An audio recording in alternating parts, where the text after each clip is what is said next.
Mr. Ramani, uh, how do you explain, now, if you have a deemed conveyance, yeah, uh, how would that safeguard the interests of society members? See, under our basic book about the transfer of inward properties, transfer of property act, there was no such concept like deemed conveyance. It has to be real conveyance.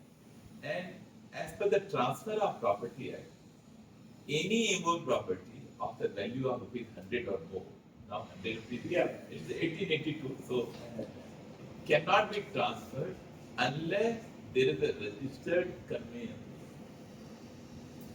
Now, there were so many buildings were constructed in Bandra. I saw between 60 to 70, actually between 50 and 70.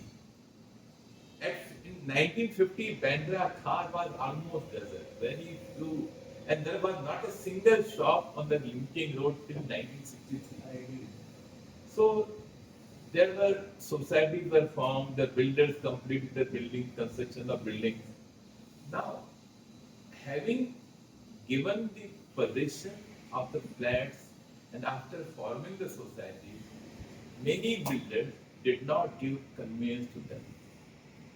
The conveyance requires the person who agreed to sell the property and the society. The document is a conveyance takes place from the owners on the record to the purchaser or beneficiary, here in this case society.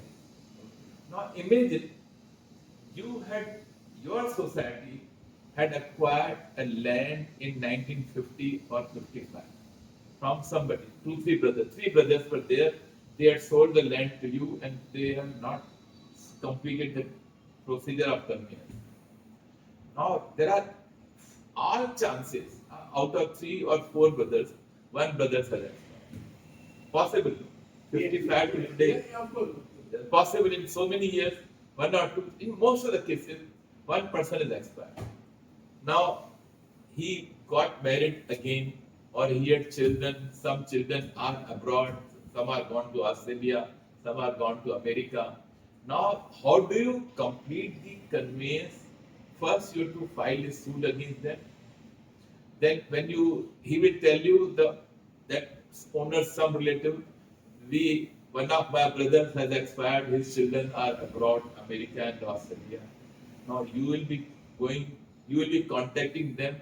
You have to bring the legal heirs, all the legal heirs on the record. Then the suit will go on. It's a very difficult, but not practical.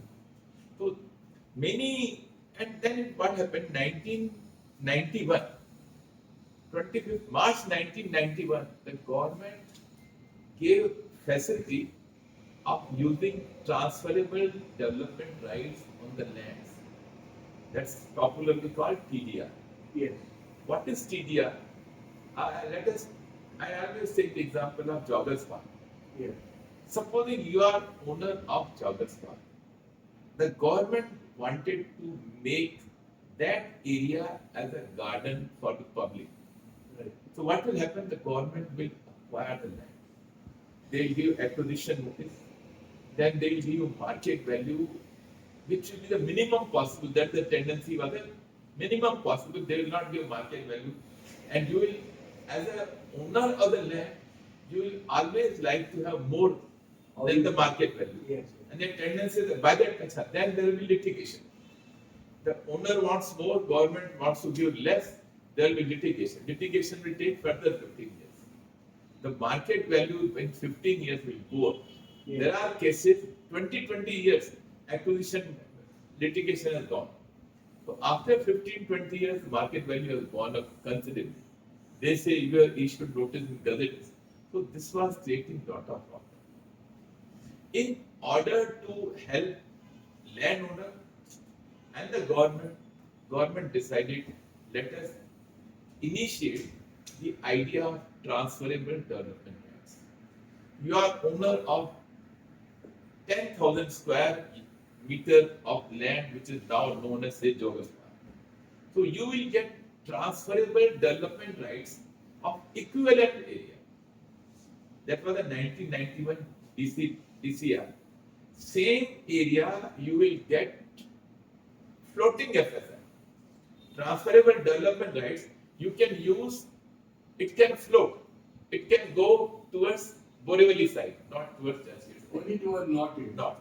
So this was northern side, but this is not, because this side is main island city. Yeah, they were not willing to disturb. So you can use it this side. So now because of this, area became double. Many builders who thought we will give conveyance, their greed, they became greedy. I said, we should not give them. And if supposing there is one land, their side, there is a big garden. So they thought of constructing a building in the garden place and give members 50,000 each, 1 lakh each, and they constructed a building. Because they became greedy, they thought, let us exploit the equivalent FSI. Because again, 1,000 meters, you are getting 1,000 meters extra from March 1991 by way of use of TDR. So this concept of TDR made many builders not to give conveyance of post, and then they would come and say, we'll have litigation will take 10, 15 years. Give me the rights of redevelopment your property, I'll give you 6 months. So this was that there were complaints by many societies. When the societies made complaints, then the government thought about this noble idea. I am saying this is really the idea of deemed conveyance is a noble idea. Competent authorities were created, who are now known as district deputy registrar under Section 5A of Ownership Flat Act. They were given powers on behalf of even the dead person. Oh. Any trust, any company, whosoever constructed the building, their legal heirs, if they are not coming, the district deputy registrars were given power to sign on behalf of the erstwhile owners. Those who were defaulted in giving conveyance to the society, they were given power to sign on their behalf. Anybody, maybe company, maybe trust, maybe anybody. Yeah. So legally, those are not coming from Australia, New Zealand, he would sign on behalf of everybody. Because he can sign on behalf of any person who was a previously title holder. So this is not a conveyance as per the Transfer of Property Act. This is a unilateral deemed conveyance executed by the district deputy registrar on behalf of defaulting owners and predecessors in title. So this is what it is called, deemed unilateral conveyance deed. It is not conveyance deed as per Transfer of Property Act. Otherwise, see, how can a person sign on behalf of a dead person? But these people can sign. They can.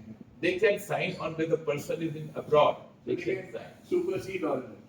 They have been given the unique powers of completing the title of the society. That is why this is known as deemed conveyance. How many societies have been benefited? Otherwise, these builders, they used to ask them, you will have to pay me so much money or you will give me the right to develop your property. All that power have gone, now the society builders are taken the society. We have taken so many conveyances, everyone. And every case we have got the order so far. Right to the table. Not only here, Lonavala, Pune, everywhere we got the order. Thank you very much. Yeah, I think this was, you have thrown a lot of our book, you can see if you want, but the old edition you can give one, you can see. Yeah. But this is really, I'm telling you, this is one of the most benevolent legislation which has fulfilled the desires of many societies. Otherwise, these builders would not have allowed them to come. You are seeing so much development. One of the reasons because of this because of deemed conveyance. But otherwise they were being No, they were at the mercy. ransomed. it's a very difficult to go to the courts of law and obtain the conveyance order, and that practical is so in difficulty. It would have taken, I have seen old cases, taken 20 years, 25 years to get the conveyance order. Here you, within 6 months you get everything. We generally get order within 2 to 3 months from the competent authority. Then we have to go to adjudication of stamp duty of the documents which are held by the members. And thereafter you have to go to city survey office and get the property card completed in your name and go for redevelopment. Enjoy the villages. Okay? Okay. Thank you. Thanks very much.